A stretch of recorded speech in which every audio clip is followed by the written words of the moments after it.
শোনা, তুমি কতক্ষণ ধরে এখানে বসে রয়েছো? রাগ করো না গো, তোমার ভয়ের কিছু নাই। ভয় করে কি লাভ বলো?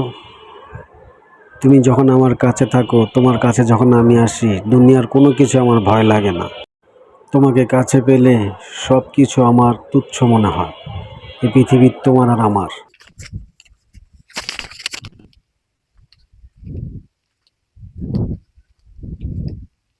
এই পৃথিবী একমাত্র তোমার আর আমার, শুধু তোমার আর আমার। হয় পৃথিবী তোমার আর ওর। আর এই দেশে আমরা ভাড়া থাকি না। কই থাকো তোমরা? যাও এখান থেকে। পৃথিবী ওর আর ওর, আমরা এই দেশে ভাড়া থাকি। ফাজিল পোলাপাইন, বর্তমান যুগের পোলাপাইন একবার খারাপ হয়ে গেছে।